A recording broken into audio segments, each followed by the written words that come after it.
Prepare for blast-off in the Betway exclusive crash game, Red Rocket.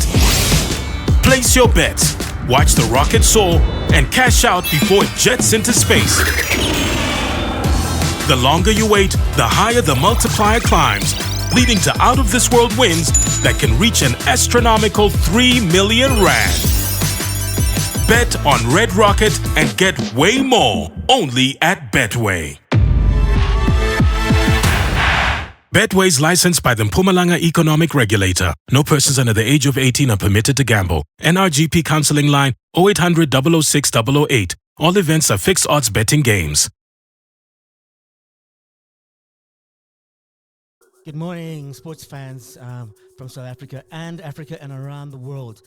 Welcome to Omni Sports Breakfast. I am Kevin McCallum. Today is obviously a very special show. It's my favorite show of the week. We're doing Kev's Bets by Betway.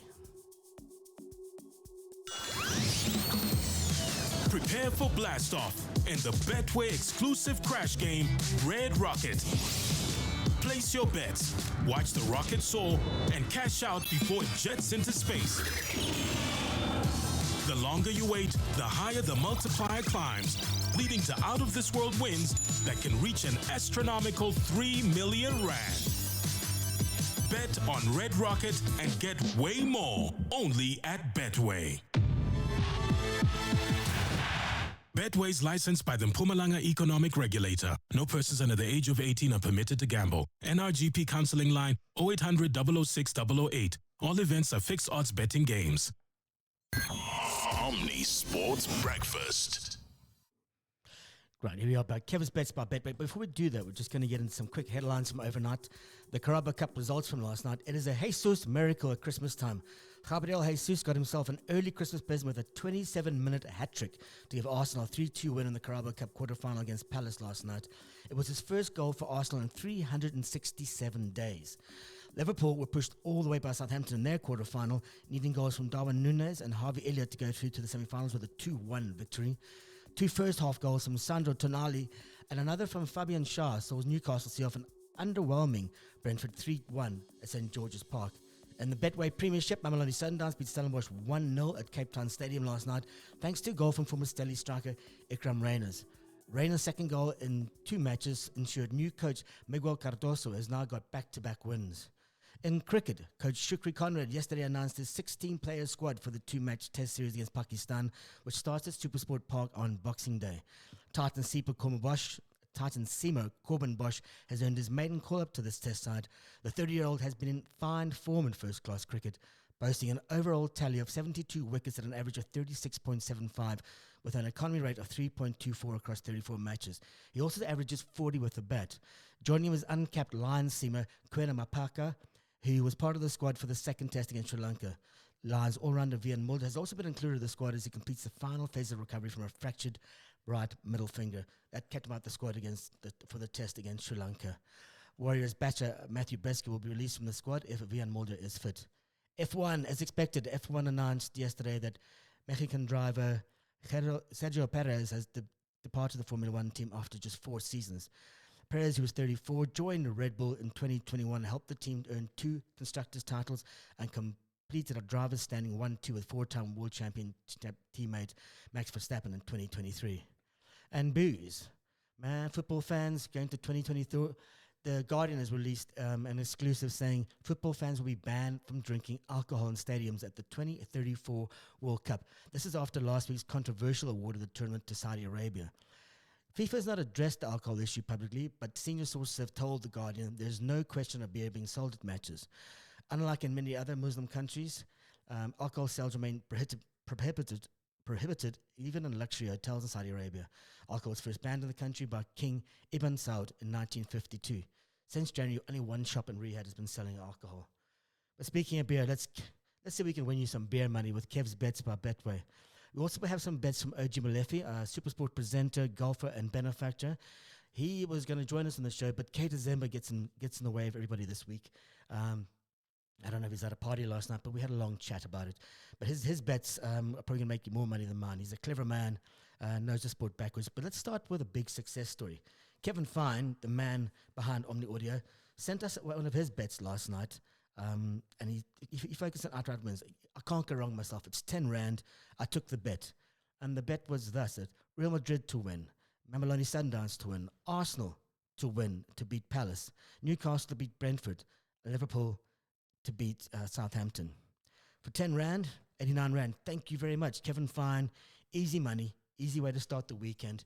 Just an easy joy of having some money in your account. And that actually covered all the other bets, because I didn't do too well with my other bets because, I'm not as great as I think. For my bets this week, and Kev's bets, we're going to start with a big game: Aston Villa versus Manchester City. Both teams are coming off a loss. Villa are 7th in the league. They dropped down from 6th after losing to Forest at the weekend. They've played 16, won 7, drawn 4, lost 5. Their goal difference, they've got 24 goals for, 25 against, which is the -1. They're 25 points. City are still in 5th, sitting on after 16 games, 8 wins, 3 draws, 5 losses. Their goal difference has decreased dramatically, though. They are 28 to 23, which is a difference of 5 and 27 points. They're not far off the top 4, but whether they're going to win or not. Before I give you the odds, Unai Emery was still seething after he believed the VAR cost his team a penalty in the match with Forest at the weekend. And of course, now I watch it because I told in the interview with the TV, the penalty, I didn't watch the penalty. But after I watch, it's penalty clear. And that's a mistake for the VAR. Today the VAR is a big mistake because this is clearly, he was with advantage, clearly like that. Please. Okay, not the referee. And I respect the referee, I respect the VAR. But the VAR is to help the referees. And we watch it after because we are everybody VAR. Now we are watching the VAR, the TV. He showed me, it's penalty. Clear penalty. Where are the VAR referees? Okay, but okay. If you get the time, do watch the video of that. The hand gestures are something extraordinary. He's up against Pep Guardiola, who's not in a great space at the moment. Pep Guardiola's his results recently. He's got a loss, win, drawn, loss, and the loss is obviously to Manchester United on Sunday, the 2-1, the dramatic loss right at the end with Amad Diallo scoring the goal with 90 minutes on the clock. Perez now says he's not good enough, and there's talk about him leaving. And the Athletic have written a piece today talking about, will he actually leave? Does he mean what he said? He said he doesn't want to stay in a place where he doesn't feel that he's a problem. And I think he does feel like he's the problem at the moment. He can't get the best out of his players. But the problem is that Manchester City are in a vicious cycle right now. And the perfect example of that is Kyle Walker. Struggled terribly this season. Doesn't have enough fit defenders so that he can actually rest Kyle Walker and find a solution for him. Gundogan and Bernardo Silva have been nowhere near their best, but they've had to start all 7 matches since the international break. Guardiola is a manager who famously rotates his team to avoid burnout, but he's felt the need to rotate. He misses Rodri desperately. He looked at trying Manuel Akanji as a holding midfielder, but the Swiss is not the smoothest operator in that sort of situation. But he's big, strong, and mobile. The problem is that he's rarely fit. Jack Grealish is rarely fit. Jamie Doku's rarely fit. Kevin De Bruyne has struggled with some big matches this season. He's not fit. So for these odds, I can't pick a winner here. Aston Villa 3.25, the draw is at 3.75, and City are favourite to win at 2.09. Both teams to score at 1.52 is my option for that one, and I think that's some safe money. We're going to go to Brentford Forest. Forest are flying at the moment, back up in 4th place. They've played 16 games, 8 draws, 4 losses, 8 wins, 4 draws and 4 losses. They've got a goal difference of 2, having scored 21 and conceded 19, which is not a great shakes. But so have Brentford. Brentford are 11th. They've lost 7 of the 16 matches they've played and drawn just 2. They have a goal difference of 2. They have 23 points and are 5 behind Forest and 5. So it's quite tight in that race for the top 4. Will they be able to overcome a really strong Forest team? Brentford struggled against Chelsea last night. We saw that they against Newcastle last night. They didn't look like they had the legs over them. So I'm going to go with both teams to score, because if you look at the goals they conceded, Brentford have conceded 30 goals this season. Forest have conceded 19. Leaky defences, so both teams, the win pays 2.26, the draw 3.60, and Forest are 3.05 to win. So Brentford are actually favoured, strange enough, playing at home. Both teams to score, at 1.61. No, you can go for 2.28 if you're feeling very conservative. So I've gone with Brentford to beat Forest in that game. And now we come to basically a repeat of last night's game. Palace versus Arsenal. Both teams to score. I don't know. Palace 15th in the league.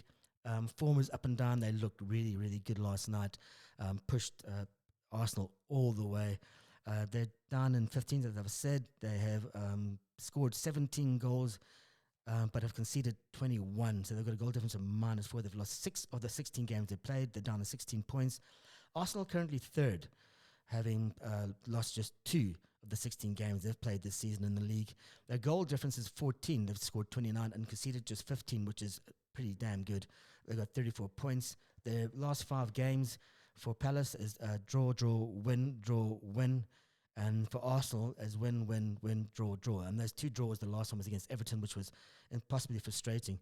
So last night's game, Arsenal conceded early again, but Arteta was still happy about making the semi-final place.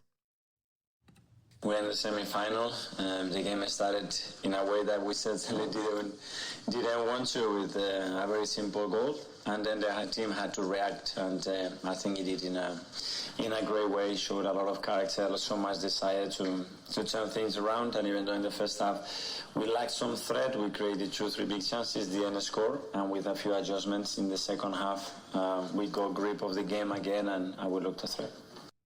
Yeah, he was obviously very happy for Gabriel Jesus, who has been struggling a bit with form and injury this season. But to get that hat-trick the way he did, and in the way and the form he did, and with the style he did, was extraordinary. And Mikel Arteta was very, very happy for him. I'm so pleased for him. Obviously, it's been a long period for him without goals, and today to score the 3 goals, the 3 type of goals that he scored as well, and many actions that he was involved. He looked really sharp. I think it's a great thing for him. It's a great thing for the team as well, that we can rely on a player of such a quality. So, the same with Kieran, the same with all the players that haven't started many games, and today they had the chance to do so. Yeah, he was asked whether this could give him momentum for the rest of the season, because Arsenal still consider themselves title contenders. Can this give them a push towards the end of the year? You don't win to win the next one is really important. To win it in a difficult situation, if in context, and they play with their starting 11 as well, and they get that momentum going, and we are able to break it, overcome it, and win the game. Really pleased. I think it's very helpful for Saturday. Okay. Yeah, I think what Mikel Arteta probably needs is this. Winning begins with what you eat. Boost your energy with AGT Foods. Range of nutritious grains and legumes. Play better, live healthier. Brought to you by AGT Foods Africa. Good food, good health, good life. So back to that Palace Arsenal game. Both teams to score. I don't know how to go with this. Palace are 5.4 to win. The draw is 4.10. And Arsenal 1.61. They're favourites. Just a reminder that the way odds work, if you put R1 back down, you'll get 1.6 Rand back for backing Arsenal. I've gone again with both teams to score. Yes, that pays out 1.85, and I know it pays 1.92. And on to the big game of the weekend. Not the last game on my bet card. Spurs Liverpool. Ange's been under pressure. The 5-0 win he had over Southampton will have lifted a lot of pressure off him. But he knows the pressures of being a manager. And the fact that Russell Martin was fired 12 minutes after the game, he wanted to know, what does this mean to us as a society and as a person? And how hard is it being a Prime Minister, being a Premier League manager? Is it harder than being the Prime Minister? One other thing about Russell Martin, just striking from the outside, I don't know if you want to go there, it just seemed a bit cruel that he gets wheeled in post-match, has to stand up front of the cameras and get sacked 10 minutes later or something. But as a fellow manager, what did you get that feeling as well? Did you think that was wrong? is there a good way of doing it? I really don't know. But it's such... I don't know. We've lost all sort of modes of respect in our society where guys are in jobs and they're putting up, names of who's going to replace them while they're still working, or that, they're going to get... I mean, it's just... We've crossed that line now, and it's pretty much open slate. You can do it whatever you like. You can do it in any way you like, and no one's going to say anything about the fact that a man who, whether it's Russell or Gary, I'm pretty sure 24/7 have just done everything in their power to it's not for the want of trying, and their families, and yet, we just so, as a society, we're just so quick to just throw people in the trash and just move on really quickly with no thought or any care around it. I don't know if there's a good way or a best way of handling. That's why I've left before it's ever happened to me, mate. I kind of jump out before that comes my way. But I guess it's just, like I said, we've crossed that line now. I think it's open slather. And I get people say, well, managers have always been sacked. But I just think now it's gone beyond that, where we forget there's a human being involved. This job is the hardest job now. In any walk of life, we used to say politics, this is harder than any job, because, like I said, the tenure and the longevity of this role now means that you go into it, very few are going to come out of it without any scars. You are Jordan Prime Minister. Oh yeah, mate, come on. I mean, how many times he has an election, every years. I have one every weekend, mate. One every weekend, an election every weekend. The odds there are, big Ange. On a slot, so Ange was asked about the Marcus Rashford situation in Manchester, and he's asked to leave, and whether he would consider him around, and what he thought about the noise around it. I'd say there's a bit of noise around the club at the moment regarding Marcus Rashford. There's always about Man United, man. Come on, where you been? Huh? But particularly, he's admitted he'd like a new challenge. I mean, what have you made of that, and how big a threat? Interest, don't care. No interest. He's a Man United player, very good player. We've got plenty of good players. But I manage my players, and I guess other managers will manage their own players. But in terms of Mark's situation, I have no real desire to examine it any further. He shut that down quickly. Well done, Big Ange. Arne Slot, who plays tonight, plays on the weekend on Sunday, had to serve a touchline ban after getting his third yellow card. He wasn't very happy about it, and this is what he had to say. Do you think you need to change anything in the way that you behave on the touchline, or is it just unusual? Have you thought about that at all? No, you always reflect, but I think in general I'm calm. But if I don't know if it's smart to say this, but if so, there's also a limit for me. Let's put it that way, and then I can get emotional, and that's unfortunately that limit is earlier reached by referee decision than the decision my players make, because they make more good decisions than the referees do. In my opinion, for my team. No. The Chelsea game was emotional. We should have had a second penalty, but the VAR changed it. This game, I think there were a lot of controversial decisions being made. And if you're then down to 10, that comes even, that works out even harder, or how should I say this? So, like I said, Chelsea game and this game was emotional, and maybe I should stay just underneath instead of going above. just underneath, just a say above. He is emotional, but he doesn't let his emotions get in the way when he picks players. He picked a very young team last night, obviously to rest them. He'll be picking a full team to play Spurs on Sunday.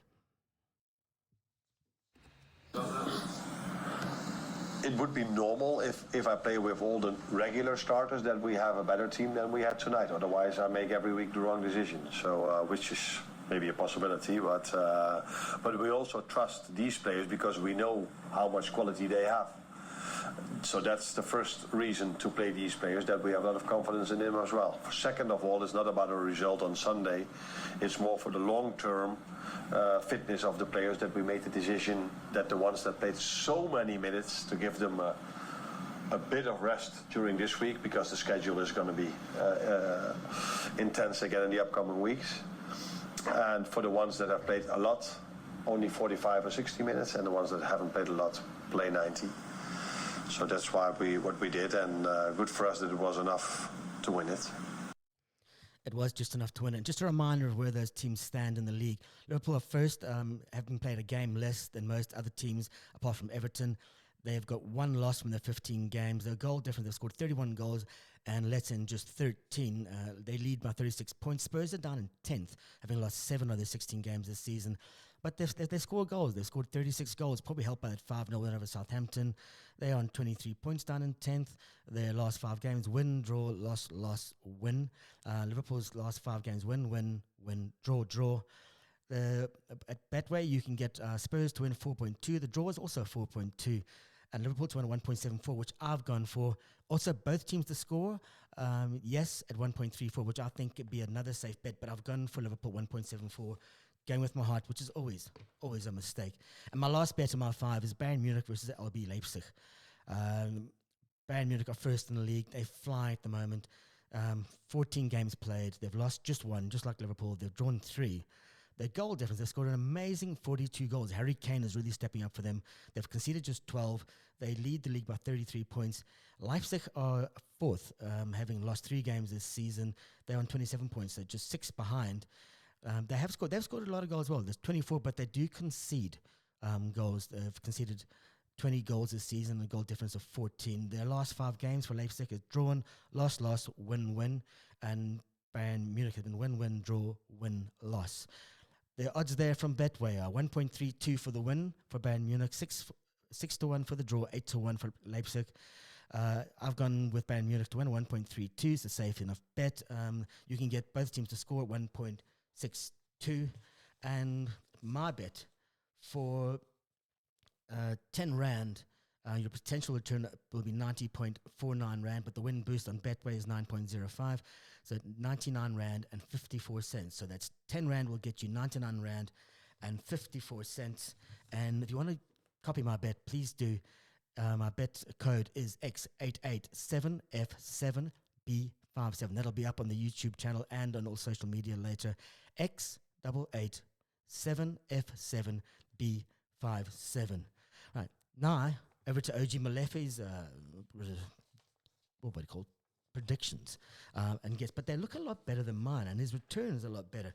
See, he's also started off with Bayern Munich against Leipzig, and he's actually gone with both, not with both teams to score, but over 2.5 goals. So he reckons there's going to be more than 3 goals scored in the game. So we're looking at 2-1, 3-0, and those odds for that at 1.35. Bayern Munich are 1.32 to win, as I've just said. So I'll go 1.35. That's a really good thing. He's gone, also picked Villa City. He's gone with his, I don't think his heart. He's not a, I think he's a Chelsea fan, as I recall. But he reckons that City are due a win. They're 2.09. He's gone with City to win that game. And then over to Everton versus Chelsea. Everton also coming off that strong draw with Arsenal at the weekend. Everton are 5-1 to win. The draw is 4.2, and the Chelsea to win is 1.63. But Chelsea are a strange one. They've got this doping case against Mish Mudrake, and they still, Everton are hard to break down. But I think Chelsea have got this cloud hanging over him. Now the situation is a bit more clear in terms of we have a statement from the club, and the club already said what do we need to say, so there is not anything to add unless that the club, the coaching staff, and all the people that they are inside the training ground. We support and we trust Misha. What support is the club offering him at this moment in time? General support in terms of, first of all, we trust Misha, and second, when these kind of things happen, you need to support. Yeah, he does need support. He tested positive for melatonin.